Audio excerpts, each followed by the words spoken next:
जय भारत दोस्तों, ज्ञान स्काई क्लासेस के आज के इस वीडियो में आपका स्वागत है। दोस्तों आज के इस वीडियो में हम रासायनिक समीकरण को संतुलित करना सीखेंगे, वो भी बिल्कुल अलग तरीके से। दोस्तों रासायनिक समीकरण को संतुलित करने की जो सबसे प्रचलित विधि है वो है हिट एंड ट्रायल मेथड, लेकिन उस विधि में गलती होने की चांसेस रहते हैं क्योंकि हम ट्रायल करते करते फिर हिट करते हैं। लेकिन आज की जो विधि हम डिस्कस करने वाले हैं इस वीडियो में वो बिल्कुल अलग तरह का विधि है और उसमें गलती होने का चांसेस बहुत ही कम होती है या ना के बराबर होती है। तो चलिए हम स्टार्ट करते हैं।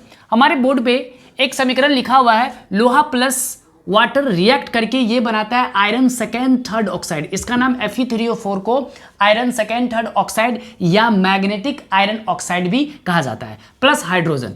तो आप क्या देख रहे हैं कि हमारे पास अभिकारक में क्या है, लोहा प्लस वाटर है, और प्रतिफल में हमारे पास क्या है, प्रतिफल में हमारे पास आयरन सेकेंड थर्ड ऑक्साइड और हाइड्रोजन है। तो सबसे पहले तो हम देखेंगे कि ये बैलेंस है या नहीं। ध्यान से देखिएगा दोस्तों, बहुत ही मजेदार तरीके से आप समीकरण संतुलित करना सीख जाएंगे और फिर लाइफ में आपको दोबारा सीखने की जरूरत नहीं पड़ेगी। इधर लोहा 1 है और इधर लोहा अगर आप देखेंगे तो कितना है, 3 है। तो यहाँ देखने से लग रहा है कि समीकरण संतुलित नहीं है। यहाँ पे ऑक्सीजन 1 है और यहाँ पे ऑक्सीजन कितना है, 4 है। ये संतुलित नहीं है। अगर संतुलित है तो सिर्फ और सिर्फ हाइड्रोजन यानी कि H2 इधर 2 है और इधर भी कितना है, 2 है। लेकिन हमें सभी तत्वों को यहाँ पे बैलेंस करना है, यानी कि लोहा को भी बैलेंस करना होगा, ऑक्सीजन को भी बैलेंस करना होगा, वो अभिकारक में भी और प्रतिफल में भी। तो इसके लिए जो हम मेथड आपको बताने वाले हैं उस पर बात करते हैं। तो सबसे पहले ये हमारा मेन हो गया, इसको हम दोबारा लिख लेते हैं, यानी कि Fe plus H2O tends to Fe3O4 plus hydrogen, हमने लिख लिया।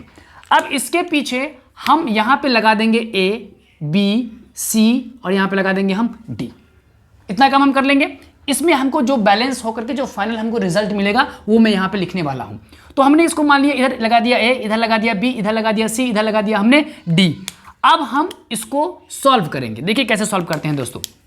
तो यहाँ पे जो हमारे पास एलिमेंट है वो लोहा है, हाइड्रोजन है और ऑक्सीजन है। तो इसका मैं एक सूची बना लेता हूँ, यानी कि मैंने यहाँ पे लिख दिया लोहा, उसके बाद मैं ले लेता हूँ हाइड्रोजन और उसके बाद मैं ले लेता हूँ ऑक्सीजन।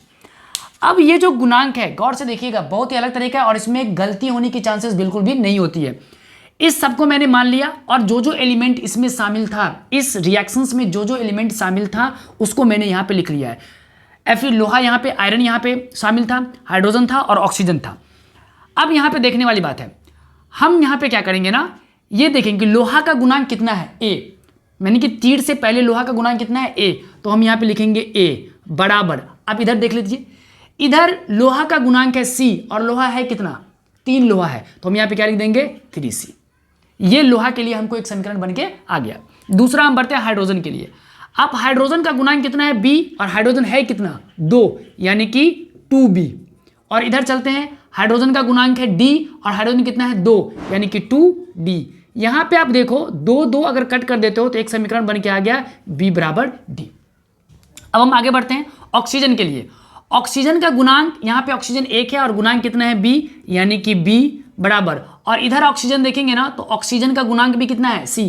ये जो C है ये लोहा के का भी गुणांक होगा और ऑक्सीजन का भी गुणांक होगा। ये जो B है वो हाइड्रोजन का भी गुणांक होगा और ऑक्सीजन का भी गुणांक होगा, ये आपको ध्यान में रखना है। तो हम यहाँ पे रख दिए B का गुणांक, B ऑक्सीजन के लिए 1 है तो 1 लिख लिए। इधर आकर के देखेंगे तो B यानी कि ऑक्सीजन का जो गुणांक है वो कितना है, C, और कितना है, 4 है तो 4C। यहाँ पे हमको 3 समीकरण बन के आ गया, A बराबर 2C, B बराबर D और B बराबर 4C। ये थोड़ा सा लंबा प्रोसेस होता है लेकिन इसमें गलती बिल्कुल भी होने की चांसेस नहीं होती है। अब आपको क्या करना है, इस तीनों को हल करने के लिए इस तीनों चर में से किसी एक चर के मान को आपको मान लेना है। मान लेना है, C का मान मान लो, B का मान मान लो, अब किसी का भी मान लो। और ध्यान रखना है कि जो भी वैल्यू आप मानेंगे वो वैल्यू पुट करके देख लेंगे कि कहीं फ्रैक्शन वाली वैल्यू तो दूसरी वाली नहीं आ रही है। अगर फ्रैक्शन वाली नहीं आ रही है तो C का या B का कुछ दूसरा मानेंगे। जैसे कि मैं आपको बता रहा हूं, सपोज कि अगर मैं यहां पे C ले लेता हूं 1, मान लेता हूं, माना कि C बराबर 1। अब C का मान यहाँ पे पुट करके देखिए, B का मान 4 आएगा, C का मान यहाँ पे पुट करके देखिए, A का मान कितना आएगा, 3 आएगा, यानी कि फ्रैक्शन कहीं पे नहीं आ रहा है। तो हमने यहाँ पे क्या मान लिया, C बराबर 1। अब जैसे ही C बराबर आपने 1 माना तो अब यहाँ से चलते हैं, तो A बराबर हमारे कितना हो जाएगा, 3 × 1, यानी कि A का मान कितना आ गया, 3।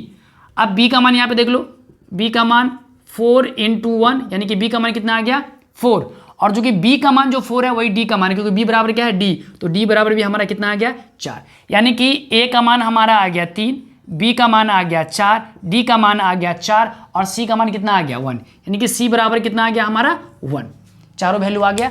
अब इस चारों वैल्यू को यहाँ पे हम पुट कर देंगे। यहाँ पे मैंने a माना था, a का गुणांक क्या था, f का गुणांक था, और a का मान कितना है 3, तो यहाँ पे हम डाल देंगे 3। b यहाँ पे माना था, b को मान देंगे यहाँ पे। c मैंने यहाँ पे माना हुआ था, अब देख लो c यहाँ पे माना था, c का मान है 1, तो 1 लिखने की जरूरत है नहीं, ठीक है, ऑलरेडी 1 है, और d का मान कितना है 4। अब आप देखेंगे दोस्तों, तो ये समीकरण मेरा संतुलित हो चुका है ना। लोहा 3 है, इधर भी लोहा कितना है 3 है, यहाँ पे हाइड्रोजन कितना है 4 दूनी 8, इधर भी हाइड्रोजन कितना हो गया 4 दूनी 8, इधर ऑक्सीजन कितना है 4 और यहाँ भी ऑक्सीजन कितना है 4। तो इस तरह से अब और भी अगर आप एग्जाम्पल्स लेंगे, कुछ और भी समीकरण लेंगे, उसको हल करेंगे, प्रैक्टिस करेंगे, तो आपका कंसेप्ट बिल्कुल क्लियर हो जाएगा। इसके अगले पार्ट में हम एक